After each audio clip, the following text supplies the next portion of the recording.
Campinas e suas histórias. A gente traz toda quinta-feira fatos históricos que marcaram a cidade de Campinas.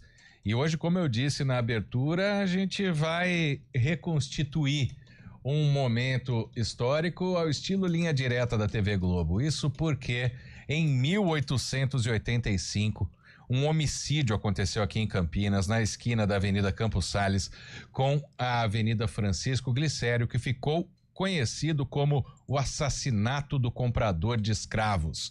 Sidney Rocha, ele que vem fazer a gente conhecer um pouquinho mais da nossa cidade a cada semana. Boa tarde, Sidney, bem-vindo. Boa tarde, Marco. Boa tarde, Thalia. Boa tarde, pessoal. Boa tarde a todos os nossos ouvintes. Uma satisfação muito grande estar aqui com vocês. Obrigado pela oportunidade. Nós que agradecemos.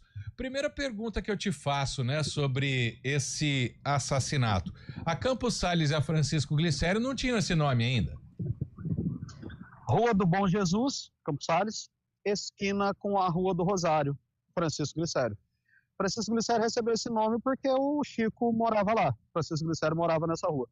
Chamava-se Igreja do Rosário porque ali em frente ao Palácio da Justiça tinha uma igreja enorme, que era a Igreja do Rosário. Que foi demolida para o alargamento da própria Francisco Glicério anos depois, correto? Exatamente, está correto.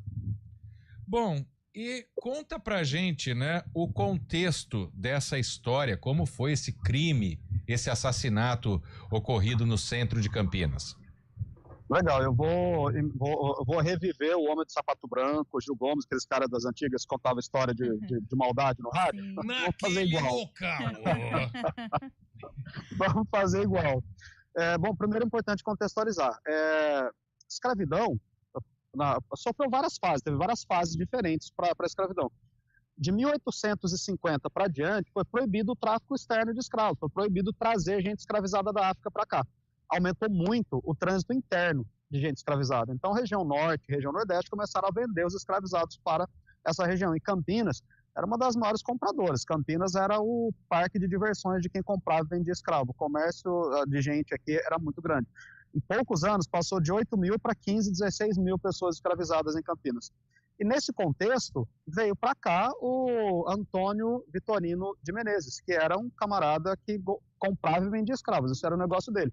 Agiota e comprador e vendedor de escravos. Esse cara chega em Campinas, ficou hospedado num hotel na rua Regente Feijó, e ele me manda, o cara que fazia costuras no hotel, costurar um bolso falso para ele dentro do paletó, um bolso com 20 contos de réis. Faz ideia do que seja 20 contos de réis, Marco? Olha, eu sei que um conto de réis era muita coisa, agora imagino que seja uma fortuna, né? E olha só como era Campinas em 1885. Se ele fez um bolso falso é que ele estava com medo de ser assaltado no centro da cidade, né? Poucas coisas mudam no mundo, viu? Quanto mais o tempo passa, mais fica igual era antigamente.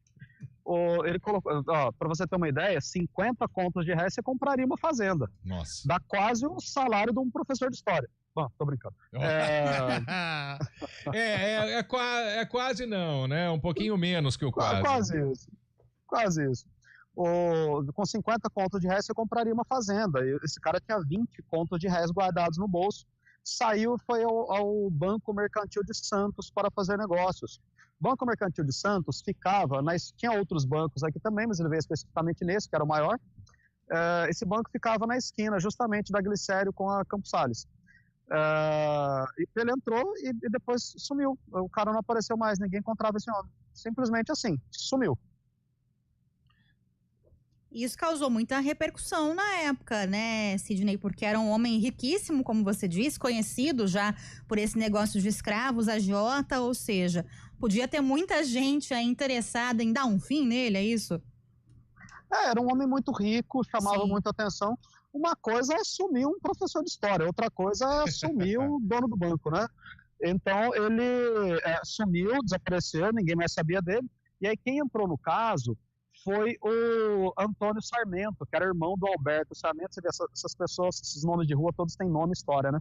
Sim. O Antônio Sarmento era dono de um jornal chamado Diário de Campinas. Ele era irmão do Alberto Sarmento, que também atuava nesse jornal como jornalista. e ele foi talvez o primeiro jornalista investigativo de Campinas. Cara, a imprensa tem uma história, uma importância fantástica.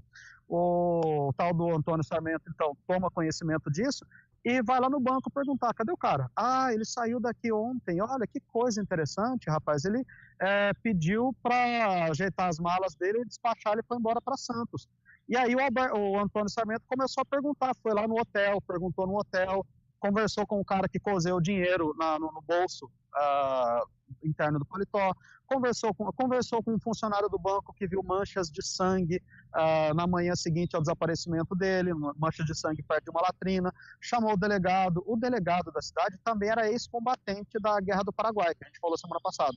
Ex-combatente da Guerra do Paraguai, homem experiente, muito inteligente, começou também a investigar o caso de perto, e aí a imprensa e a polícia investigando o caso começaram a chamar todo mundo em volta. Descobriram que a latrina ali nos fundos estava mexida, tinha sido recém enchida com cal, porque estava exalando um cheiro muito forte. O funcionário que encheu de cal e depois concretou aquela latrina foi demitido poucos dias depois, e o gerente do banco também deu um jeito de sumir, demitiu o funcionário, se demitiu e sumiu, não deixou rastro por aqui. E aí então foram escavar, o delegado chamou as autoridades, chamou a imprensa, foram fazer uma escavação na latrina ali do banco e descobriram que havia um corpo enterrado lá embaixo. E aí reconheceram o corpo a partir de pertences, um anel, por exemplo, que ele tinha no dedo, que tinha comprado há poucos dias na cidade, o anel foi reconhecido. E aí reconheceram que era o Vitorino de Menezes enterrado na latrina do banco. Ou seja... Os legistas... Pode seguir. Ou seja, os legistas, ao examinar o corpo, descobriram marcas de algum instrumento contundente que bateu na cabeça dele. Acharam um martelo com restos de sangue ali perto. E aí prenderam o cara em São Paulo. Que era o gerente do banco. Que era o gerente do banco. O gerente do banco, então, foi preso lá em São Paulo e ficou preso por lá. E aí começa o julgamento. Sabe quem que era o advogado do cara? Quem era o advogado do cara? O advogado dele era o doutor Quirino. Olha. Francisco Quirino dos Santos, que dá nome para a rua aí no centro da cidade, né? Exato, que tem o doutor, o coronel e tem mais um, hein, do bairro. São Quirino é outra coisa, né? Tem o doutor Quirino, o doutor Quirino, Bento Quirino, o coronel Quirino, eram todos irmãos. Então. E aí... O doutor Quirino é que foi o advogado do José Pinto, que foi o assassino. E aí, qual que foi o desfecho, né, professor, desse caso? Então, antes do desfecho, tem algumas fofocas boas para contar. Mas eu não gosto de fofoca, então deixa pra lá. Vocês gostam de fofoca, não? Então, quando a Thalita tava no lugar da Tayla aqui, ela falou que gostava, né? Então, não sei se a Tayla quer ouvir fofoca ou não. Jornalista, aliás, não fofoca, né, Guarizo? Troca informações. Exato. Então, informações importantes, hein, Sidney? Então, as informações com o Sidney Rocha.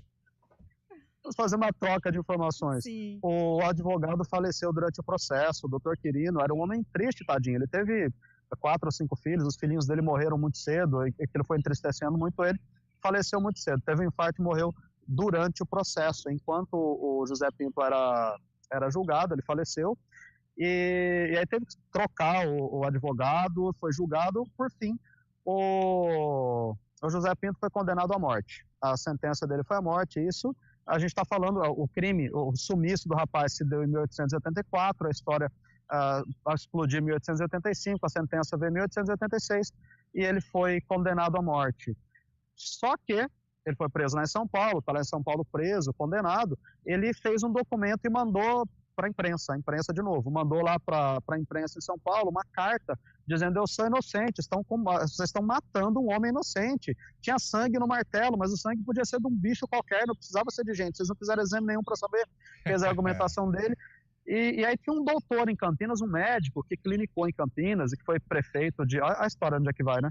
Esse médico que morou em Campinas, dá nome para a rua em Campinas, Cândido Barata Ribeiro, ele foi prefeito no Rio de Janeiro, e esse cara, comovido com a carta do condenado, já tinha uma vivência aqui em Campinas, se comoveu com a história, ele comprou a briga do assassino e começou a fazer pedidos para que fosse comutada a pena dele em prisão perpétua e não em sentença de morte. E isso aconteceu? Mais ou menos. Mais ou menos, porque a pessoa fica lá na cadeia até ser executada, né? Esse coitado ficou na cadeia até morrer de infarto, porque foi comutada para pena de prisão perpétua, porque mudou, veio a proclamação da República.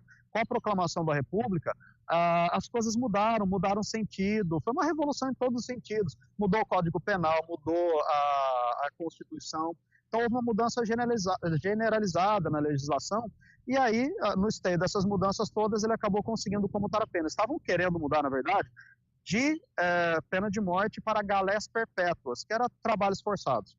E acabaram mudando para prisão perpétua, mas depois estavam ainda lutando para tentar libertar o homem quando ele faleceu na prisão. Esse homem morreu na cadeia. E a proclamação da República foi em 1889, ou seja, 3 anos depois do imbróglio, né? Depois da condenação à morte, né? Isso, ele ainda no processo, ainda fazendo petições, ainda apresentando petições, que esses novos ares da República, que é uma nova realidade para o mundo, temos que olhar para as pessoas com senso de justiça, etc. E aí, no meio desse processo, enquanto se fazia as petições, ele acabou falecendo. E como é que ou a imprensa da época chegou à conclusão que ele morreu por quê? Porque ele traficava escravos ou porque foi um assalto mesmo pelos 20 contos de réis? E era agiota também, né? E era agiota, ou seja, né? Eles têm meios...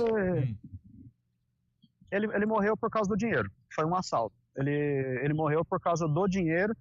Imagina, o camarada, em algum momento, o José Pinto olhou e falou: peraí, compadre, a gente tá aqui sozinho, de noite, no banco, tudo fechado aqui, não tem ninguém sabe que você tá aqui, ninguém sabe que tem 20 contos aí no seu bolso. Uhul, é tudo que eu precisava na vida. Deixa eu pegar o martelo ali que a gente já conversa. Foi uma coisa mais ou menos assim. Antes de eu passar para a Tayla, só mais uma pergunta. Então, as agências bancárias não fechavam às 4 da tarde naquele tempo? Bom, pro cara que tem 20 pontos no bolso, abria a hora que ele precisasse, né? Não é. Você tem que entender o seguinte, tem uma diferença. Tem professores de história e tem pessoas com dinheiro no bolso, entendeu? Tem pessoas e pessoas no mundo. Além dos professores de história, põe os jornalistas aí também, viu? Vamos junto. Agora, professor, no comecinho o senhor falou da questão de Campinas ser um polo até para a questão de negociação de escravos, né? Então atraía ali muitos homens de negócios, né? Como é o caso aí da vítima desse crime. Por que Campinas era já nessa época um polo de negócios e principalmente essa questão do tráfico de escravos, né? Por que a cidade ela era forte nessa venda aí de escravos na época? Campinas tinha um apelido que era a Princesa do Oeste, porque em todo o oeste do estado não tinha cidade tão rica quanto Campinas, não tinha cidade tão próspera, tão cheia que tenha pegado tão bem a cultura do café quanto Campinas. O café era chamado de ouro verde, porque dava muito dinheiro. Ao mesmo tempo, as regiões norte e nordeste estavam em decadência econômica por causa da queda no preço do açúcar. O preço do açúcar caiu, o preço do algodão caiu e o preço do café só subia. Então, Campinas tinha muita produção de café e por isso precisava de muita mão de obra. Além disso, sabe esse corredor do Mercosul que está aqui à nossa volta? Isso existe desde que o mundo é mundo. Campinas é uma zona de passagem. Você quer ir do litoral para o interior do continente, você passa por Campinas. Tem até hoje aqui as rodovias, o aeroporto. A própria unidade do Exército que tem em Campinas é uma unidade operacional estratégica porque alcança qualquer ponto do país em horas. Então, Campinas reúne essas duas características. Primeiro, uma região de passagem, uma região de trânsito. Segundo, era uma cidade extremamente rica e que dependia muito da mão de obra escrava. Então, era um lugar bastante fértil. Era um lugar que o vendedor de escravos sabia que ele ia trazer mercadoria, essa mercadoria ia ser vendida aqui. Mercadoria é como o indivíduo escravizado era chamado na época. Agora, para a gente finalizar, aí não tem a ver com Campinas, mas tem a ver com uma questão de justiça. 1 ano depois do julgamento já, que coisa rápida, hein? Foi até rápido. Assim, é um julgamento que comoveu toda a opinião pública. É uma coisa grave. Para hoje, a gente já, embora esteja muito banalizada a questão do crime, né? Parece que o mundo está entrando numa vibe muito ruim, mas naquela época essas coisas comoviam muito, né? E também, vamos concordar com uma coisa, o cara tinha 20 contos de réis no bolso, né? Não era não era uma pessoa qualquer, era uma pessoa muito importante que veio de outro estado, ele veio de Santa Catarina para cá. Então Sim. a família queria, os políticos queriam, havia uma pressão para que se desse conta do que aconteceu, né? Com certeza. Quinta que vem é Natal, a gente vem com uma história um pouquinho mais leve com o Sidney Rocha semana que vem. Obrigado, Sidney. Com certeza. Grande abraço para você. Obrigado. Um abraço. Agora 3 horas e 52 minutos.